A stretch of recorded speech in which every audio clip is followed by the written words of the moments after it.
Good morning, YouTube. Welcome back to Morning Wood. I'm Mitchell Cotton, and today I'm going to be running through my top 12 wide receivers for the 2020 fantasy season.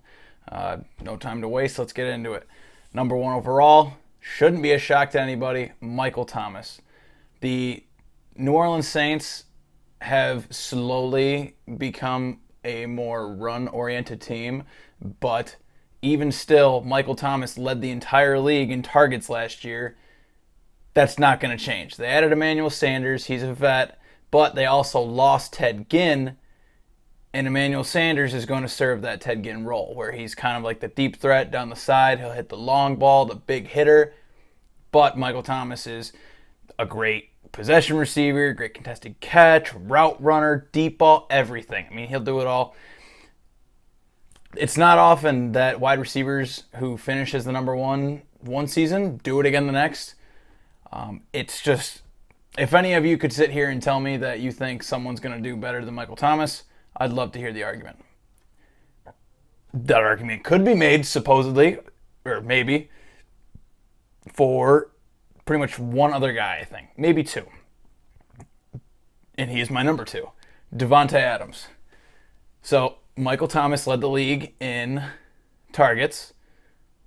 The person who was second in the league in targets is Davante Adams. And again, there's less of a chance that his targets go down, Davante Adams, than Michael Thomas's do. Because everyone thought that in this prolific draft class of all these wide receivers that the Packers were going to get at least one of them. Nope. No, they didn't take one. Their two best positions on their team, Aaron Rodgers and Aaron Jones, the two Aarons, quarterback, running back. What did they draft in the first round? Quarterback. Who did they take in the second round? Running back. They didn't address their biggest need on the team, which is wide receiver and getting Aaron Rodgers more weapons. But that bodes well for Davante Adams because he's going to continue to eat the number one receiver in Aaron Rodgers' offense.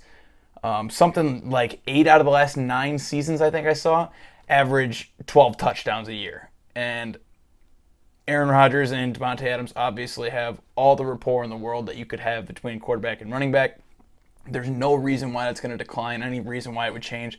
So, I got him at 2. He really seems like the only person that's logical to have at 2 because his target share and his opportunity on his team might be higher than any other receiver on the team on any team because there's no one else there. Their number 2 receiver, you could say, Devin Funchess. Yeah, how the fuck has he been working out the last few years? The guy can't catch the ball. He gets injured a lot. He's not even that good. He went to Michigan. I'm a Michigan fan. I had to watch him. He was overrated and underperforming at Michigan. He's overrated and underperforming in the NFL. And he's getting paid like he's a top 10 receiver in the league. That's not true. He signed a 1-year deal for like $6 million, but he's still getting paid a lot of money, way more than Allen Lazard, whose contract is, I believe, for $400,000 a year. Yeah. He's likely going to finish as the wide receiver 2 in Green Bay for Aaron Rodgers. Guy's making less than $1 million. Number 3, I got Tyreek Hill.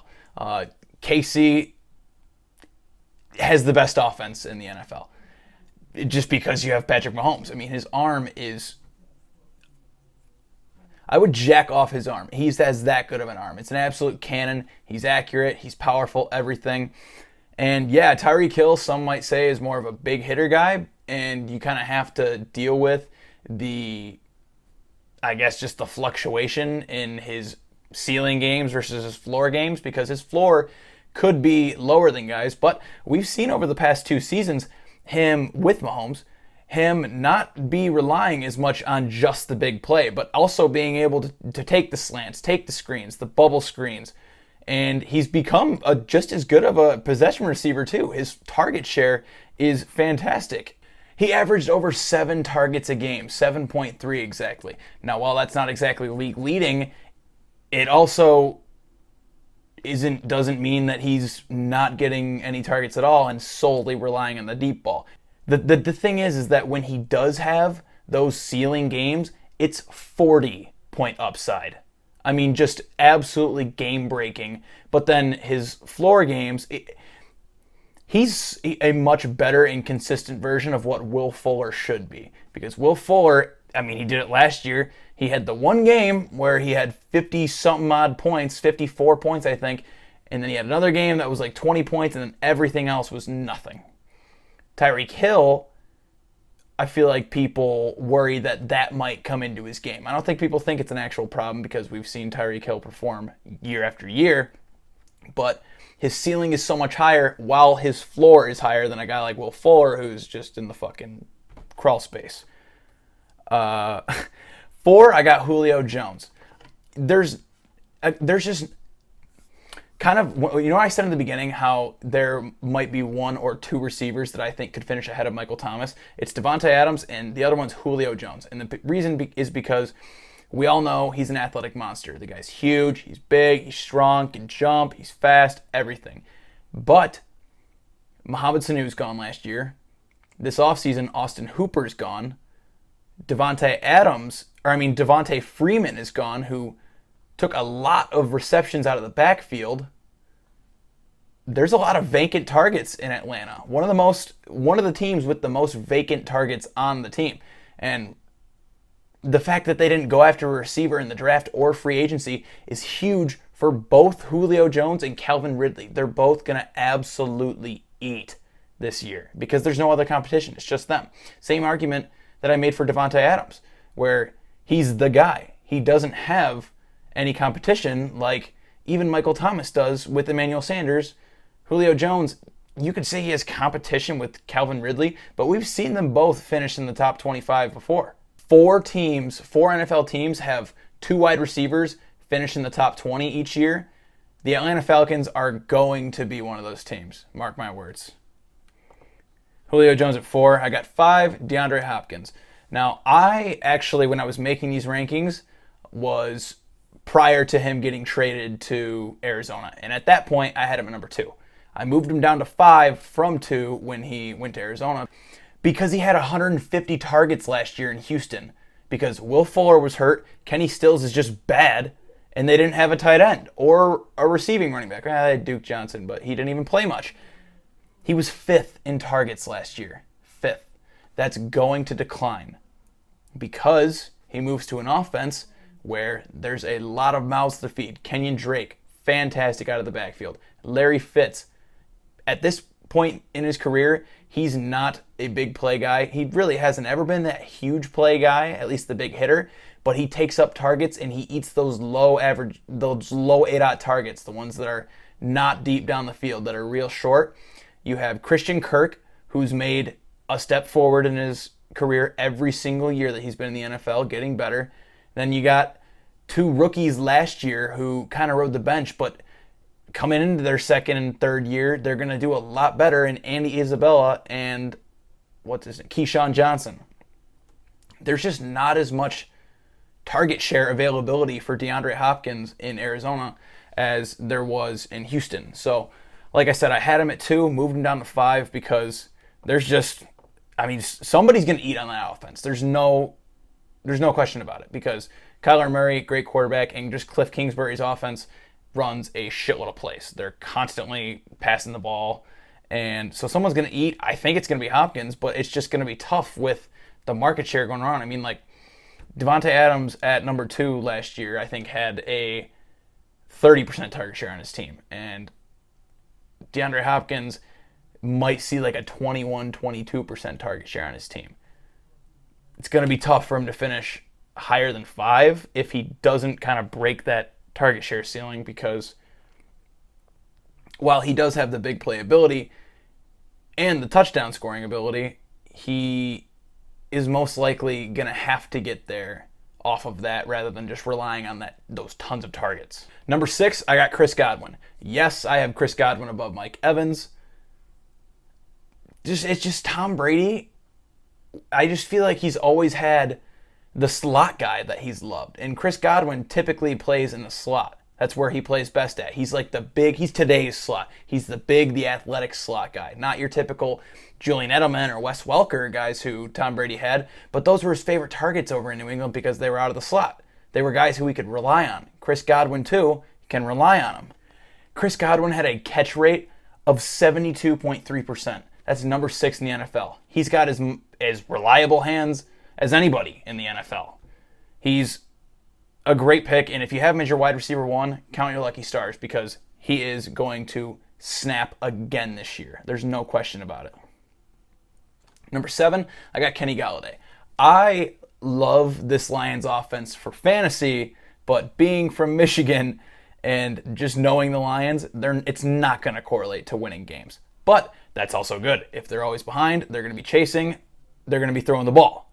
So that bodes well for Kenny Golladay. Kenny Golladay last year, while Matthew Stafford was still not injured, absolutely went nuts last year. I think he was the wide receiver 4 during that span of time because he's big, athletic. I have no idea how we got him in the 3rd or 4th round of 3 years ago. It doesn't make sense, but he's just so athletic, so tall, and he's very fast. And Stafford and him have a great rapport. And I'm high on Stafford, as you guys may have seen in my quarterbacks rankings video. I have him in the top 10. I have Stafford in the top 10. I believe I have him at 9. But I'm really high on Kenny Golladay for the same reasons that I'm high on Stafford. Stafford, it's going to be a high-octane offense, or at least it should be. They're going to throw the ball a lot like they always do, and Kenny Golladay is the number 1 receiver in that offense. He's going to eat. Number 8, I got Allen Robinson. Allen Robinson, I understand. I might get some flack for this. I'm higher on them than I think everyone else is, but there's just a lot to like about A-Rob. I mean, the upgrade at quarterback, which should fucking happen. Please let it happen. Nick Foles starting over Trubisky. That is an upgrade at quarterback. Any of you guys who say that's a lateral movement, he's going from point A to point B, no, he's going from point A to point fucking a million. I don't even know. That's a terrible analogy. But regardless, A-Rob is getting a better quarterback. He also doesn't have Taylor Gabriel eating up a bunch of the short, low A-dot targets anymore because he's gone. He's a free agent. He's not that great of a receiver.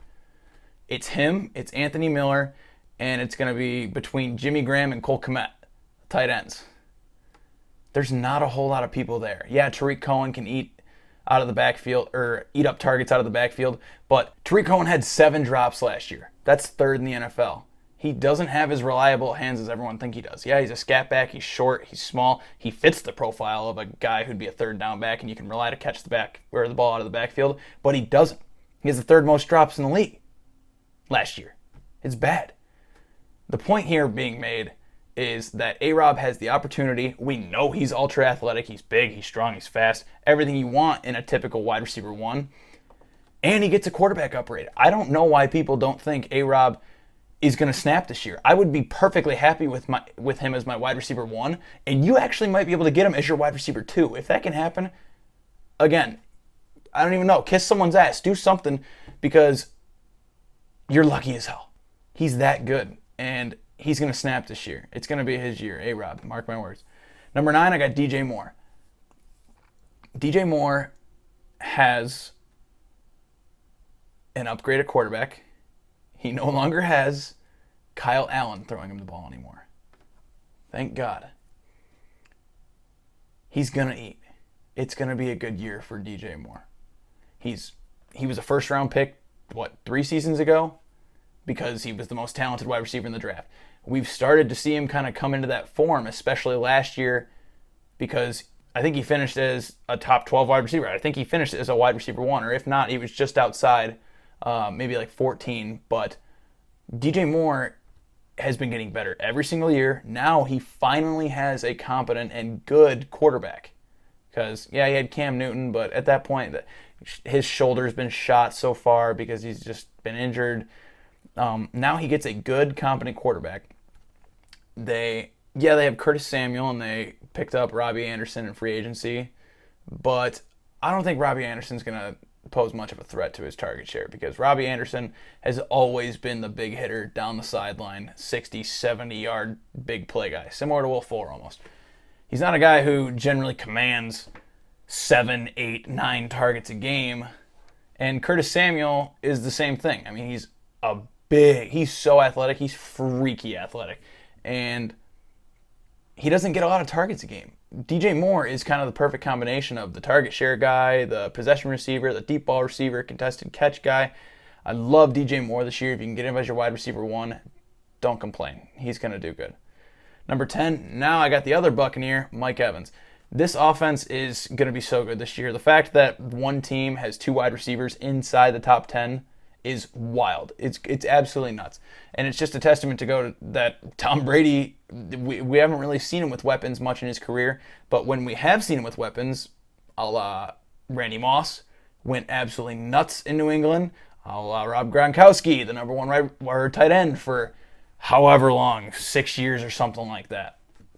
When he has guys who are talented, when he has guys who are athletic, when he has guys who he can trust, he makes them blow up. He makes them better. Considering the fact that Chris Godwin and Mike Evans both finished in the top 5 last year, at least in points per game, and then they get an upgrade at quarterback, one who might throw the ball deep a little bit less, but one who's not going to constantly be turning the ball over all the time, it doesn't make much sense for them to regress.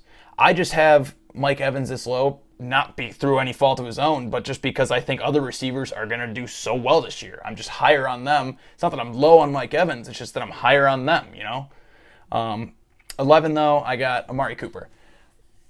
Amari Cooper is strange because he has games where it's almost like back in like 2017 and 2018, you were just guessing which games he would go crazy for. It was like even weeks or something. It's like he'd go 20 points, 4 points, 24 points, 1 point or something. And there was literally a game last year where he dropped a fucking donut against New England. A donut. He got locked up by Stephon Gilmore and he did literally nothing. Didn't catch a single ball. I like Amari Cooper just because I like the offense that he's in. That I like Mike McCarthy too coming in. Yeah, the coaching change is not ideal. We'll see how that affects. We don't really know how it's going to affect everyone though, because while you would assume that things wouldn't go as well because they don't have camp, OTAs, and the normal practice regimen through the offseason, this is unprecedented. We don't know what it's going to be like. But I don't know. I still like Amari Cooper because I just believe in the offense, and I believe in Mike McCarthy as a coach. There's also, people might be thinking, well, he's got Michael Gallup, now he's got CeeDee Lamb. Yeah, the offense is going to be super good, but they lost Randall Cobb and they lost Jason Witten. It was 194 targets that those two players, Witten and Cobb, took up between the two of them. They're both gone, which means 194 targets are vacant in that offense. The Cowboys throw the ball, and they throw the ball a shitload. Dak Prescott was, I think, top 3 in pass attempts last year. Let's say 100 of those targets go right to CeeDee Lamb, who steps in and becomes it. Let's say 60 of those go to Michael Gallup. Okay, well, then he still gets an extra 35 targets Amari Cooper does. That's huge. There's a lot of vacant targets. He's going to be able to pop off like this. I like Amari Cooper a lot this year. Got him at 11. Number 12, I got Keenan Allen. So the thing with Keenan Allen is that no longer having Phillip Rivers, who is just fearless when it comes to throwing the ball, kind of does hurt his stock. I would have him higher because I'm a Chargers fan and I want to believe that he's going to do well, but I'm being straight up with myself. I'm looking at it and I think that, yeah, he's a fantastic receiver. He's a great possession receiver. He can do everything right. I mean, he's one of the best route runners in the NFL. That's what he does best. And he just knows how to get open. So even whether they have Tyrod Taylor or whether they have Justin Herbert, he's going to be able to find ways to get open on the field. And that's always going to translate to fantasy points, which is why Keenan Allen's been fantasy relevant near the wide receiver 1 range for like the last 3 years, or 4 years even. Actually, probably 5 years. Just because he knows how to get open. He knows what he's doing. He knows how to route run. He's athletic. He can make it all happen. So, everyone, thank you for watching very much. If you guys are enjoying watching these, just let me know in the comments or something, or let me know by hitting the subscribe button and hitting that thumbs up. That'd be sick. Or like I always tell you, you can tell me to fuck right off. I mean, that's perfectly fine too. I will take it on the chin like a man, and I don't know what else I'll do, but you can do that, whatever. Yeah, thanks for listening to me blab nonsense for probably is the last 25 minutes or so. I don't know how long this video is going right now. But yeah, morning wood, stay hard.